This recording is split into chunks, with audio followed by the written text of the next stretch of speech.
to my video. And since it's the spooky season, I wanted to do a video about Dracula. Today, we're going to look at the NECA Ultimate Count Dracula. So this is the black and white edition, like how it appeared in the original movies. So first, let's take a look at the box. And first, we have this really nice picture. This is actually the poster. The only thing that was added to it is the Ultimate Dracula font right down there, and on the top it has a warning label, ages 17 and up, and it says Dracula by NECA.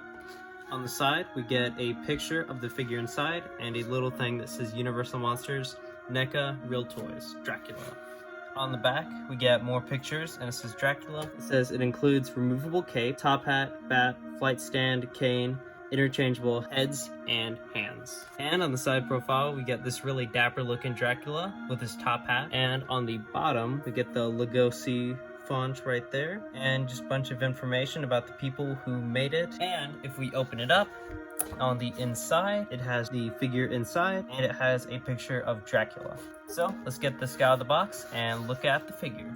Before we look at the figure, I did want to mention that the box does come with this pretty cool backdrop that you could display the Dracula figure in, and this looks really nice. The Frankenstein's monster also had one.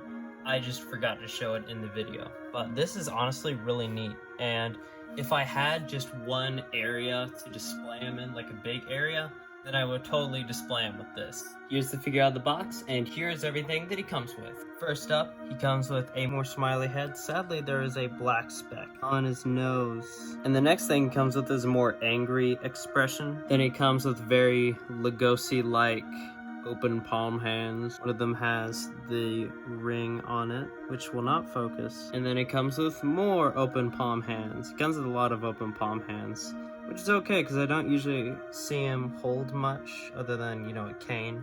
And speaking of a cane, he actually does come with a very nice cane with a cane holding hand, and it will look like that. And to make Dracula even more dapper, he comes with a top hat that you can put on his head. That looks awesome. And the next thing that he comes with this bat. Sadly, it is a very hard plastic. It's made out of the same plastic as these guys. So sadly, you cannot make it flap like in the movies, which is really disappointing. They should have made this thing rubbery. Put him on the flight stand and make him look like he's flying, but the flight stand is pretty cool. I kind of wish it was a little shorter, maybe to right there. But here's the figure out of the box, and this is a nice looking figure. So he comes with this amazing cloth cape in the gray, like how it was in the movie. Even when there was color, you know, when they were making it, it was still a silver color. This part is a hard plastic. It's not as papery as the McFarlane figures. It feels like a handkerchief. Like, that's how soft it is. I think this is another cane holding hand, but we have this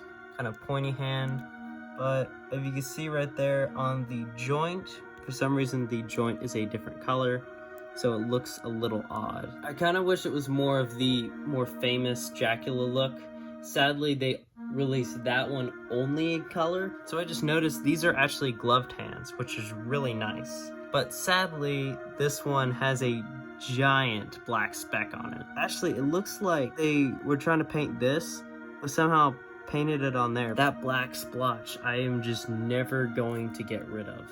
So I think I'm going to display this Dracula without the gloves, just because of that. I can see some dry brushing, especially on the really nice face sculpt. It is actually uncanny how much this looks like Bela Lugosi. If you're wondering why the necks look so long on the figure, it's actually because when you remove the head, he has a very long neck. But right now, he looks like the Invisible Man. Look how dapper the Invisible Man is. Look at this. I took off the hand and then it started flaking the paint off. You could even see some of the paint in the hand. It's gonna fall. Okay, oh. The light of the sun. Ah. Overall, this figure looks great. My only problems so far are paint issues. I was trying to put the cane in his hand and I snapped it. I was trying to fit it in his hand right where his thumb is to make it look like he was holding it. I even got him in this pose and then it just snapped. It is Dracula. I'm glad I broke the cane. It wasn't even his voice. I don't even know. I feel like I was gonna do Dracula's voice and then I just didn't. I'm gonna try to buy all of my figures in black and white. That's the reason why I haven't bought the Invisible Man. I love the Invisible Man movie, but sadly they haven't released a Invisible Man figure in black and white. And here's Frankenstein's monster next to Dracula. Fuck. And here's Dracula next to Raphael as Frankenstein's monster, Leonardo as the creature of the Black Lagoon, and Donatello as the Invisible Man. And for another character who is synonymous with bats and from the 30s, here is Dracula next to Batman. This is the Detective Comics 27, which is from 1939.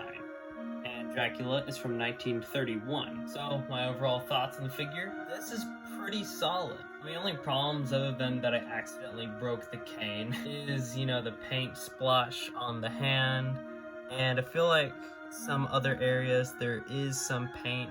Sorry if the camera's a little different. For some reason I forgot to rate the figure. So I think I'll give this figure a 7.5, but overall I think this is a great figure. I don't think it's as good as the Frankenstein's monster.